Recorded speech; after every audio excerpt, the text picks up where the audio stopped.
mente fiel numa língua como o português, por exemplo, ou como o inglês. É impossível.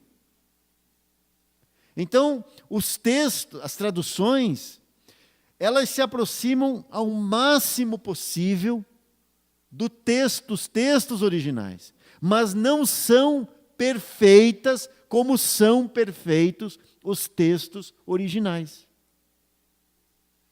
Então, por exemplo, a Bíblia em português, essa tradução que nós temos aí, Almeida Corrigida Fiel.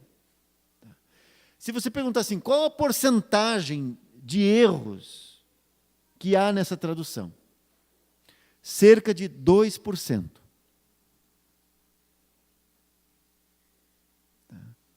Quase nada, né? Mas 2%. O que são esses erros? Esses erros são nomes de cidades, por causa da grafia. Às vezes o nome de uma pessoa. Às vezes você vai encontrar que Jesus estava num monte, num texto diz que está num monte, e no outro diz que está no vale. O que foi isso? Isso foi um erro de tradução.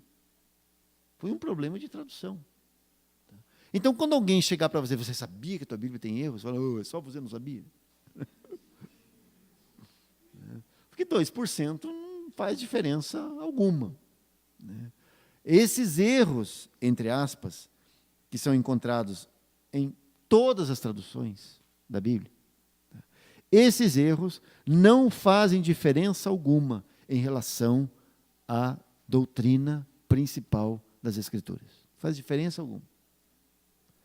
Quais são as doutrinas? Qual é a doutrina principal? É a verdade de que Deus mandou o seu Filho a essa terra para morrer por nós, que o seu Filho é Deus que veio a esse mundo. Então, nenhum desses problemas aí, desses erros, toca no que tange a divindade de Cristo, por exemplo. Como que a gente sabe que a Bíblia é a palavra de Deus? Porque nós falamos isso a respeito dela? Não, porque ela diz isso a seu próprio respeito. Então nós temos o testemunho das Escrituras. Onde está o testemunho das Escrituras? Acerca dela mesma. Alguém sabe o texto? Os irmãos aí que ministram o querigma. Onde está o texto que comprova que a Bíblia é inspirada por Deus? Que é o testemunho que ela dá acerca de si mesma. Onde está? 2 Timóteo, capítulo 3, verso 16. Anota aí para você nunca mais esquecer. Você não pode esquecer desse texto. De jeito nenhum. 2 Timóteo 3,16. Abre aí. Deixa a mão segurando o índice lá e dá um pulinho lá em 2 Timóteo 3,16 para você conferir o que está escrito ali. O que diz no texto? Toda a Escritura, quer dizer, Antigo e Novo Testamento, né, é divinamente inspirada e proveitosa para ensinar, para redarguir, para corrigir, para instruir em justiça, para que o homem de Deus seja perfeito e perfeitamente instruído para toda a boa obra. Esse texto, irmãos, é chave. Você precisa saber isso na ponta da língua. Qual o testemunho que as Escrituras dão? Né? É esse texto aqui. Não somos nós que estamos dizendo que a Bíblia é inspirada. Ela diz isso acerca de si mesma. Esse é o testemunho das Escrituras. Ela é toda inspirada por Deus, divinamente inspirada. Muito bem, voltando lá para o índice da sua Bíblia.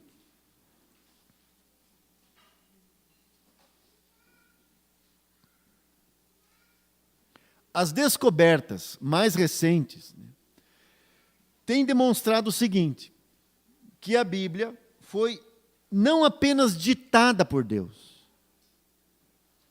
ou divinamente inspirada, mas que a Bíblia foi preservada por Deus. De modo que o texto, a tradução que nós temos aqui, é a tradução de um texto original que foi preservado por Deus ao longo dos séculos. De modo que chegou até nossas mãos uma Bíblia que é a tradução de um texto que foi preservado por Deus. Tanto o texto hebraico, quanto o texto grego no Novo Testamento. Então chegou até as nossas mãos um texto que foi preservado. Essa preservação é prova de sua inspiração e autoridade.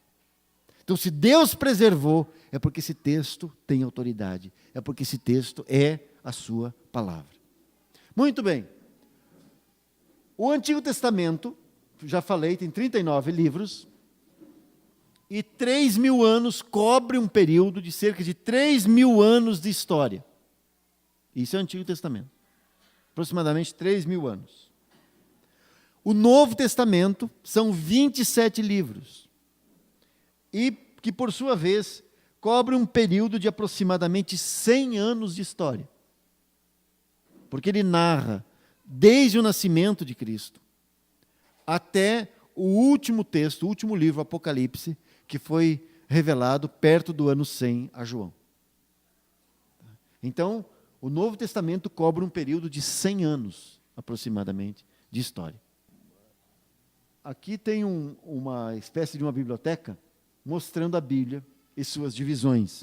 Então, a primeira divisão, o Antigo Testamento, primeiramente, no Antigo Testamento você tem, o primeiro conjunto é chamado de história, né, de um modo geral, que vai desde o livro de Gênesis até o livro de Ester.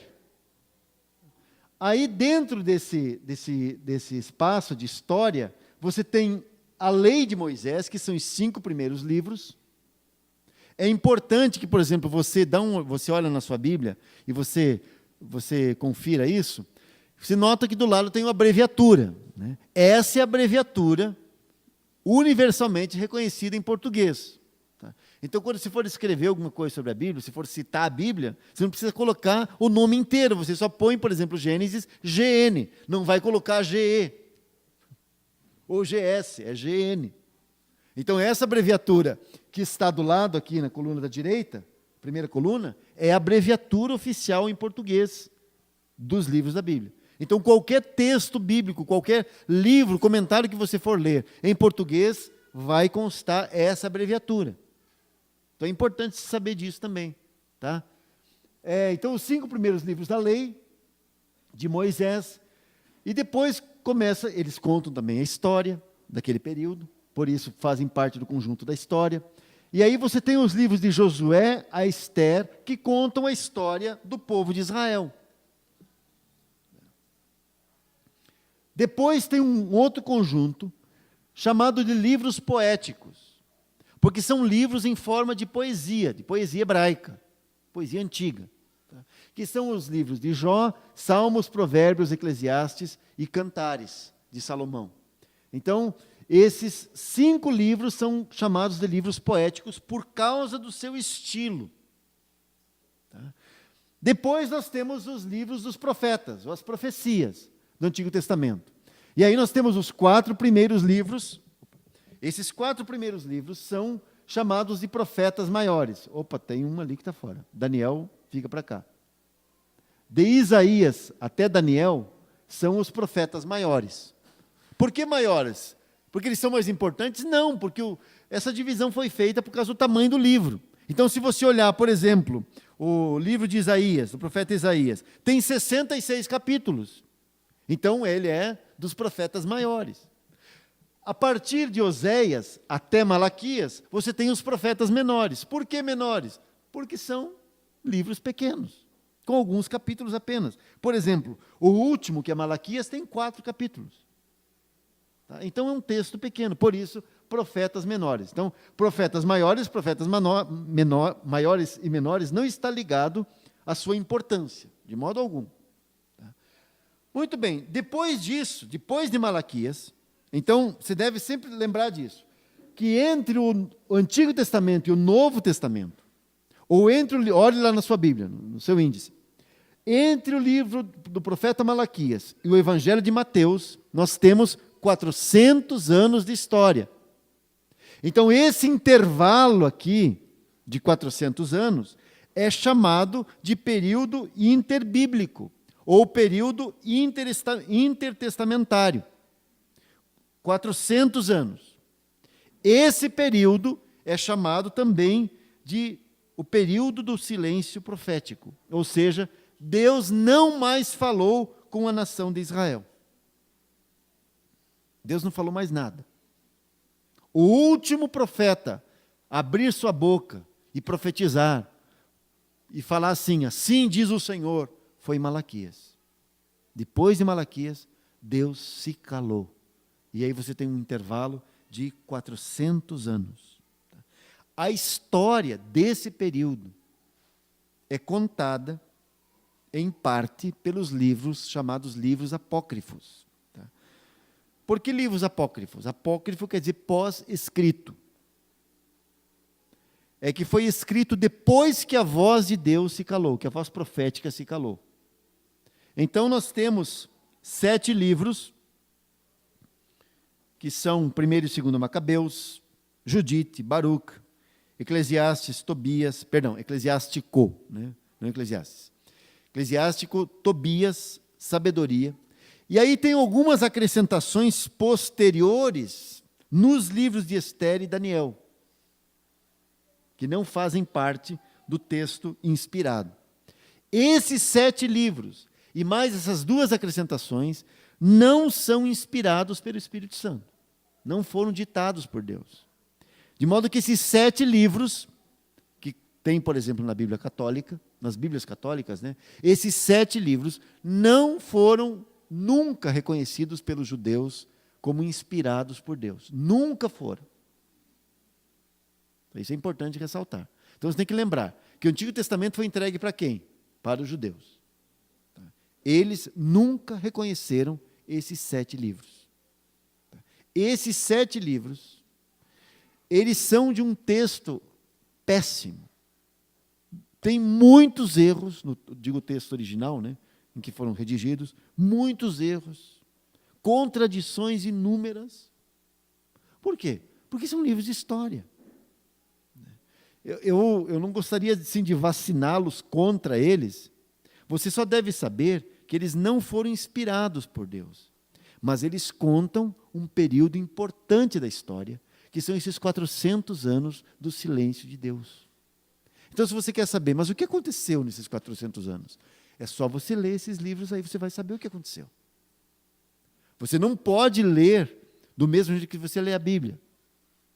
Assim entendo como palavra inspirada, porque não é palavra inspirada. Você vai encontrar neles algumas citações dos outros livros da Bíblia, que foram citados por aqueles autores. Mas você não pode pensar que por causa disso esses livros são inspirados, porque não foram inspirados por Deus. São livros históricos. Contam a história daquele período. Então, se você quer saber, por exemplo, como que Alexandre o Grande dominou o mundo, como ele chegou lá na terra de Israel, é só você ler 1º e 2º Macabeus. Você vai descobrir o que aconteceu naquele período. Você vai descobrir as revoltas judaicas, as guerras que houveram naquele período, o modo como os judeus lutaram contra os gregos, como eles lutaram contra a dominação dos gregos. Você vai encontrar lá nesses livros. Esses livros aqui, por exemplo, Judite, Baruque, Tobias, foram heróis daquele período. Foram homens que se levantaram para lutar contra os invasores. Judeus, tem no caso uma mulher, Judite, e aí Baruque e Tobias foram heróis de guerra. Judeus que lutaram, lideraram o povo lutando contra os invasores. De modo que quando chega o Novo Testamento, você já tem toda uma história, você tem 400 anos de história. Aí quando começa o Novo Testamento, como está o mundo? O mundo está dominado pelo Império Romano, que dominou a terra de Israel cerca de 60 anos antes de Cristo. Então Jesus nasce naquele mundo dominado por Roma, completamente. Muito bem, aí chegamos ao Novo Testamento. O Novo Testamento também tem algumas divisões. Então você tem ali, tem um grupo que a gente pode chamar de livros de biografia, né, que seriam os 4 evangelhos, os 4, Mateus, Marcos, Lucas e João. Os 4 tratam acerca da vida do Senhor Jesus, né? Os 3 primeiros evangelhos narram as mesmas coisas, basicamente, E o quarto evangelho é diferente.